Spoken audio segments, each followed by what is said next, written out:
Bien, bonjour à toutes et à tous, ravi de vous retrouver en cette journée mondiale de la biodiversité, ici pour échanger sur ces sujets ô combien passionnants et par moments ô combien anxiogènes qui nous réunissent et qui nous obligent. Nous avons beaucoup d'études qui nous arrivent sur le sujet de l'effondrement des espèces de la biodiversité.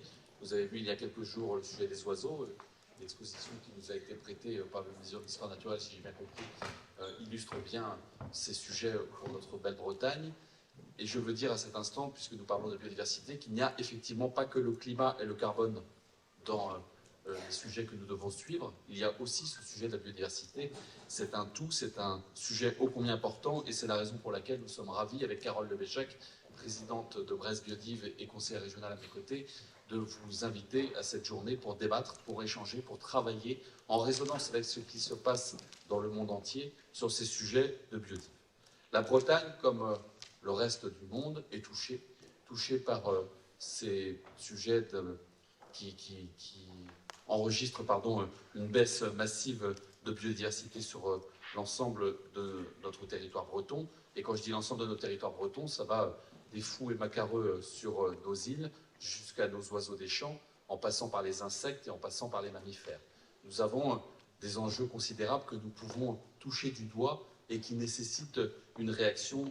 Je vais en parler dans un instant. Nous avons vécu aussi en Bretagne l'été dernier un climat que nous n'attendions pas, ou en tout cas pas avant 2030 ou 2040.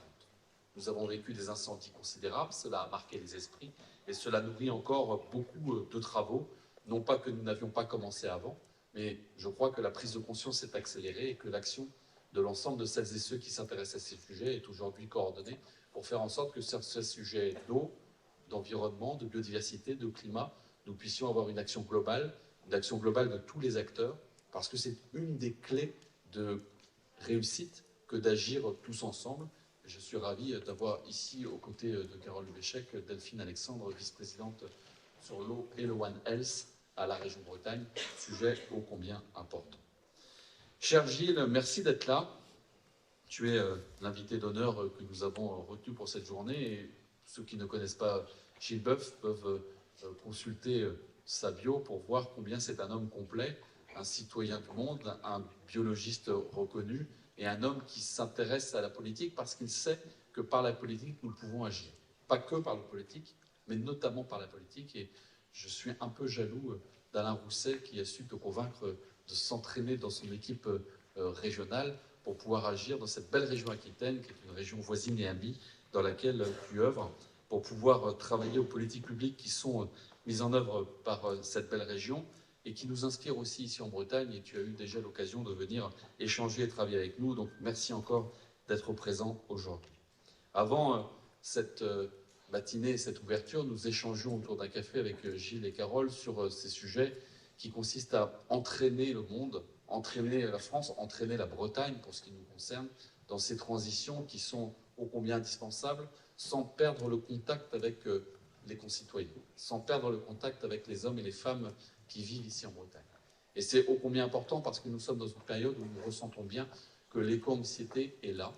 Cette éco-anxiété, elle est potentiellement un puissant outil de mobilisation, mais elle peut être aussi un outil de démobilisation si l'anxiété est telle qu'on se recroqueville sur soi-même, qu'on se recroqueville sur sa maison, son logement, là où on vit, avec sa famille et ses proches, pour ne plus s'ouvrir à ce monde qui est suffocant, angoissant, et qui par moments peut générer soit un désintérêt, soit une colère. Le deuxième sujet, effectivement, à côté de l'éco-anxiété, c'est cette colère qui monte. Cette colère qui monte et qui est utilisée par celles et ceux qui manipulent les peurs pour générer du vote et pour générer une dislocation de notre société. Et nous avons tous à avoir cela en tête quand nous voulons agir. Agir, c'est entraîner positivement les hommes et les femmes. Nous avons besoin, bien entendu, de lanceurs d'alerte.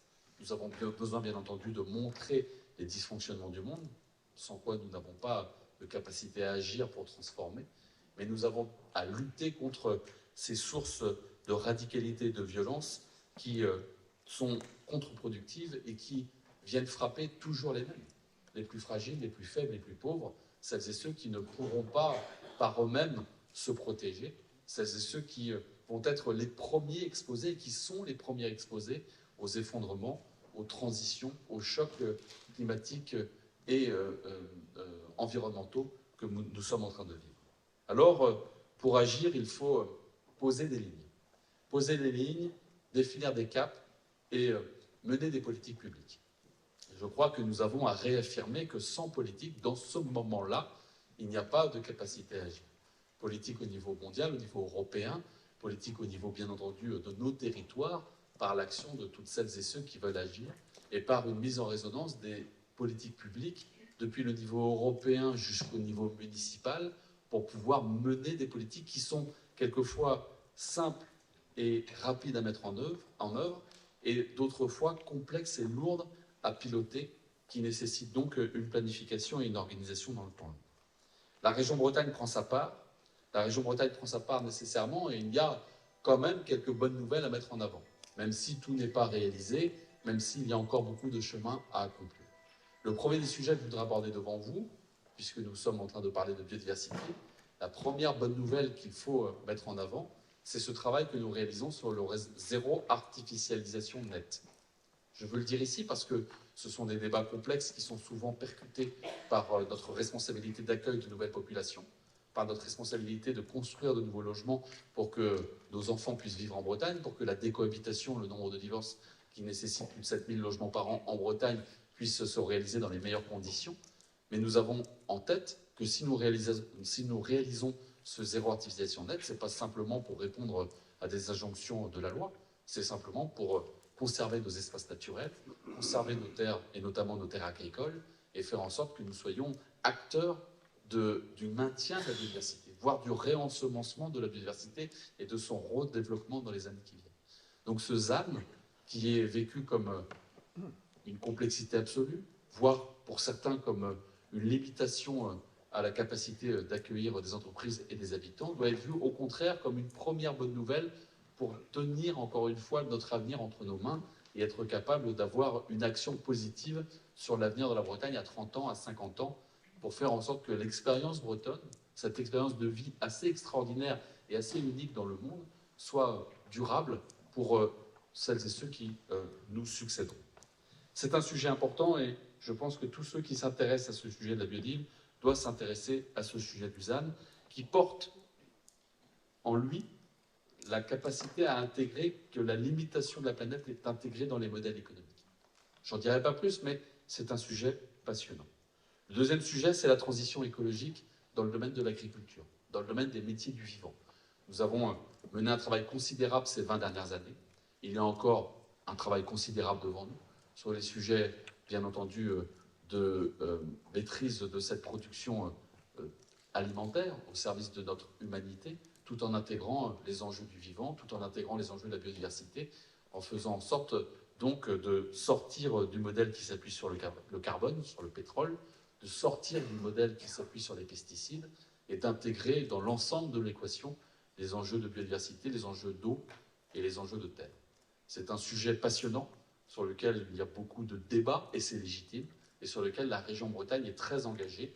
Nous avons annoncé il y a déjà quelques mois un maintien de notre plan sur l'agriculture biologique, y compris dans le cadre des nouvelles règles européennes voulues par la France qui réintègre le bio à l'échelon national plutôt qu'à l'échelon régional, et des actions qui se chiffrent en dizaines de millions d'euros pour continuer à assumer cette transformation, encore une fois, des systèmes agricoles, tout en gardant cette capacité à produire qui est indispensable à notre Union européenne.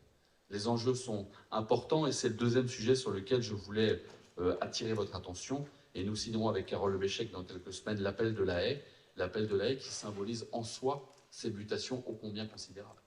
50 ans de destruction de haies après-guerre, et puis depuis 5 ans maintenant, un maintien du nombre de kilomètres de haies en Bretagne et une envie, une ambition, une impérieuse nécessité de reconstruire nos haies, de rebâtir ces écosystèmes indispensables à l'agriculture et indispensables, bien entendu, à l'eau, au vivant, à la biodiversité.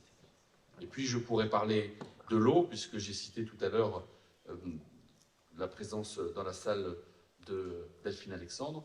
Nous avons une ambition forte sur l'eau, c'est d'agir en collectif, avec nos collègues des départements, avec les collègues des communautés de communes, des syndicats, pour qu'en Bretagne, cette eau qui est un bien commun, puisse être géré dans les années qui viennent pour servir nos besoins, les besoins des hommes et des femmes qui vivent sur ce territoire, les besoins des entreprises, les besoins des agriculteurs, avec un climat qui change et avec une impérieuse nécessité de nous organiser, car la Bretagne est assez unique parce qu'elle a un système hydrographique qui est propre à son territoire, avec l'eau qui tombe en Bretagne, qui s'écoule en Bretagne et qui va jusqu'à la mer en Bretagne, mais avec aussi des manques et des risques pour les années qui viennent sur lesquels nous travaillons.